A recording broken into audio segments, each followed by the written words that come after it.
So here's a few updates on DA that I'm quite excited for, and I'm gonna see if I can get them all, but I might miss some, so I'm sorry if I actually miss a few because there's quite a lot coming.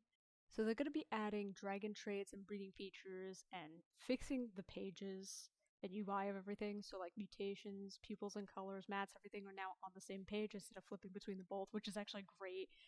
The stats are all much clearer, which I never really noticed because I didn't really look into the stats, but I guess with PvP coming, that'll actually help. The new traits that are coming along are actually going to be pretty cool. They're going to be cosmetic traits along with. I know. I think it might just be. No, maybe there'll be like actual stat traits, but for now, I've only seen like cosmetic traits. They're adding a new icon on the dragon card for authorship, so it actually tells you when the dragon is hatched, which is nice, which I'll actually talk about later because there's going to be more on that. But I like the idea of the traits because they're adding like albino dragons and melanism color modifiers are coming. There will be apparently 12 cosmetic traits you'll be able to attain. So that means if there's 20, there might actually be like defense traits, damage traits, which would be pretty cool. The one thing I'm a bit concerned about is it says that it will modify your dragon's original colors and affect the permanent colors. Oh, okay, that's actually cool. But what I'm thinking of is like if I have a theme dragon and I breed it and get like an albino, will it still be like pinkish with my pink color, or is it gonna completely make my colors like an albino white? The perm color thing I like because now I can finally have a Roz that isn't that the roses aren't permanently red. I just read it like that. That I'm excited for. That's actually pretty cool. But with all this traits and breeding, they're going to be adding breeding for season dragons as well and event dragons. And don't worry, it's not going to ruin the price of everything since the breeding, I was told, you get trade locked. Like that dragon, I think it's the female. I'm not sure. We'll see when it comes out. But it's one of them gets trade locked where you can't just mass breed, and I think you can only breed once. Don't quote me on that because I'm not sure. But they do get trade locked, so you can't just breed a bunch of Veeds and then sell them off because oh my god, that would make so many people mad. I really wish they would bring the Veed back. Obviously not in seasons since it's such a sought out dragon. Everybody loves it. But like in a way, I don't know, like make it like a I made jokes to my friend. I was like, "Oh well, put all the world dragons in one egg, and then put the Veed in there that has like a 0.1% chance of hatching, pass or not, and it's like an event for a week. If you hatch it, you can only hatch one. Like we were making jokes about that, but that would drive me insane. Imagine hatching like 8 billion rocks, never getting the people would get so mad. But we also made jokes of it possibly being like a guild war reward, which I kind of doubt. But if they did that, they would make it like instead of base price for guild war dragons, like 250 for the new dragon, it would be like 1,000. So you'd have to like save up through the guild wars and then get it, but you'd miss out on the other guild war dragons, which could be an idea, but I don't think they'll do that. As cool as that would be, or they might make it an event like how they're doing soon, which I can't wait for, the Lunar New Year event, which I'll get to later, but they're gonna make the long in its own egg and have missions, which I'll explain that later, but they might do something like that for the V and make it difficult to get. I don't know. That's if they even bring it back. Back to the actual updates. The list on the screen are all the dragons that are coming out for the first wave on Friday. This Friday for the update for breeding. This will be the first wave of seasons and events that can breed. They didn't want to do them in all in one go because it would be a bit chaotic. It would be kind of a problem because there'd be that's a lot of dragons just to throw out at once. They have to, I don't blame them. Might be interesting. I might try and I like how the new season dragon is there, and the first one on the list is the Skeletor, which I actually kind of find funny because I think when it first came out, it was actually breedable on accident, and now it's actually breedable purposefully. That's actually kind of funny. But on this list, it seems that we've got a good lineup: Skeletor, Skyrix, Yulrain, Iatris, Afer, Skriffe, Tarada, Palkiki, Cybernid. I don't know why I thought that was Venid. It's not.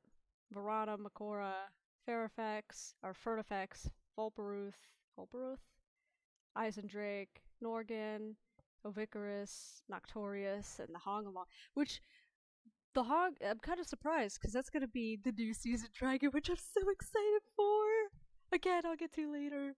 But they're also adding a feature where, like while breeding aside, they're adding a feature where you will be able to see who hatched a dragon and like who was the original owner and when it was hatched. But as you on the screen, you can see that dragons hatched or added to the game after May 2023 will be given the accurate and true to life hatch date and owner. Where like I'm glad that they were able to do that, but anything before 2023 will be unable to be accurate. And I think the author will be the one that was previous, so it might not be the original. And in the next one, it says that anything that was hatched before, like,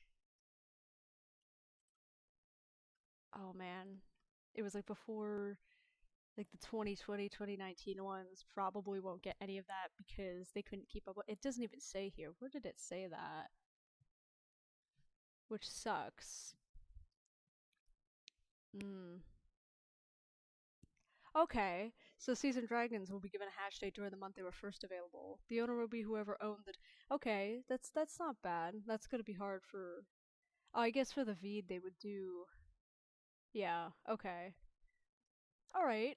That's not too bad. As long as it continues on, I'm not too worried about that. But people who like collecting dragons from like devs or popular people and want the name as the owner, I guess I could see why you'd want that. I'm not. That's not one of the updates I'm the most excited for. It's alright. It's not gonna hurt anything, and it's alright. It's kind of cool. I could see my name on some of my dragons. Um, but no, what I wanted to get to, and what I'm most excited for, is the dragon season 29 dragon, the Hoggle. I butcher names terribly. And the Lunar New Year event, which actually sounds like it could be kind of fun. And as you can see, it starts February 9th, which I can't wait. We're almost there. But I am excited for Valentine's. But here is the season dragon, next season dragon. I'm gonna butcher these names. I'm sorry, but Hongliang. I'm probably pronouncing that wrong, but I think it's adorable. It is. It reminds me of a Chinese New Year kite, and it looks really cute, really cool. I like this dragon. I love the Yui. I wasn't a big fan of the long. Don't get me wrong, all you long lovers out there. I like the long. I like the design. I just hate how big it is and how wonky the flying is for me. I'm not. It's just not my cup of tea. But I do like this one. I'm excited to see this one in game. And the next one is the the Desigual Des Desugual.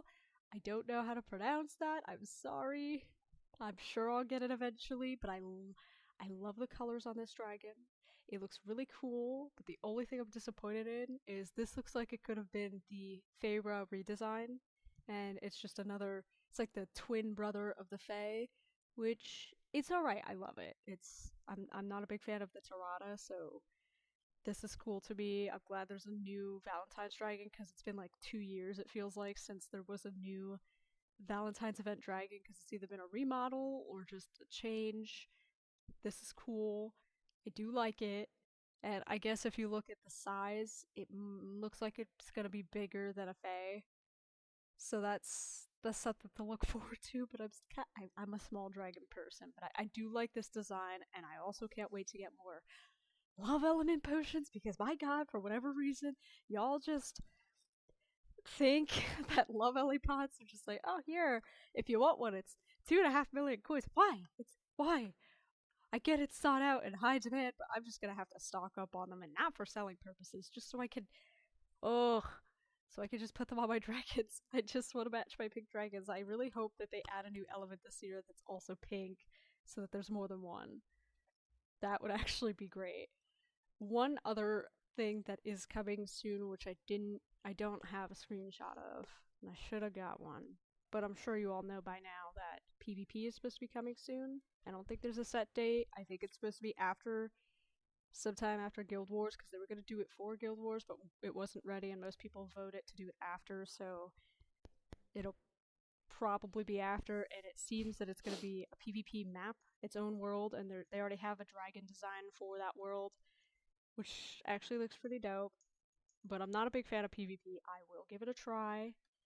I can't guarantee I'm going to like it, but that doesn't mean you can't, and I'm sure a lot of people are going to love PvP coming back. A lot of people are going to have mixed feelings about it. Hopefully it's more balanced this time around.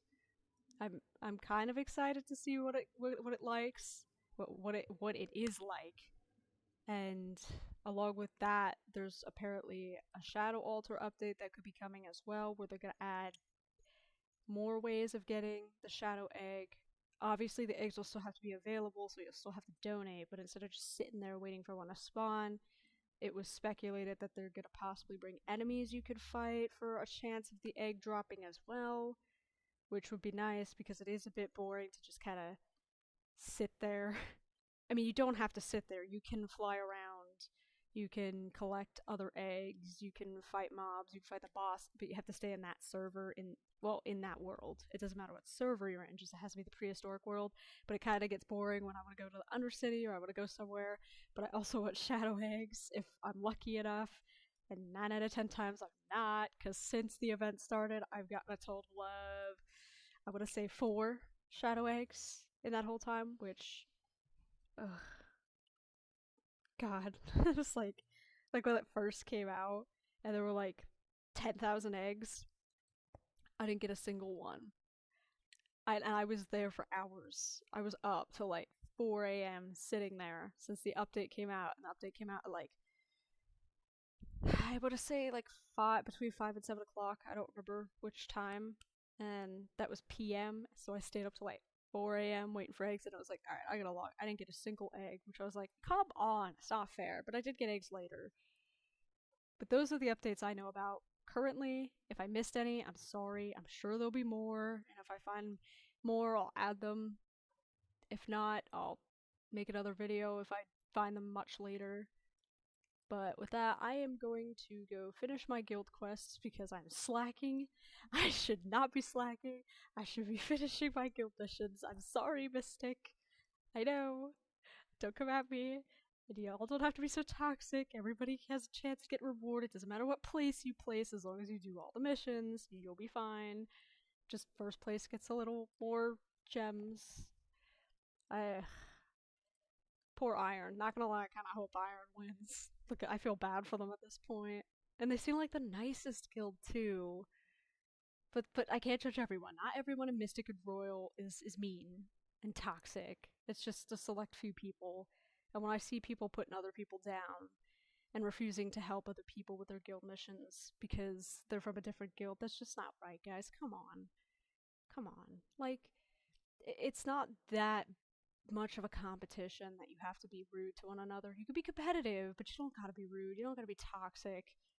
You could, like, PvP's coming around. That's where the toxicity is gonna happen a lot more, which I get everybody's not friendly. Everyone has their own way of life, different personality, but you have to remember that kids also play this game. Like, children, too. And I'm sure kids are also toxic, but I mean young children.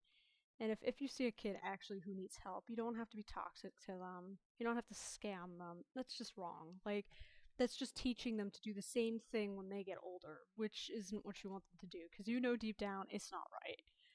And you're probably not listening at this point. You've probably clicked off the video minutes ago. But with that, yeah, I'm gonna go finish my guild missions, and hopefully you're excited for the updates as well.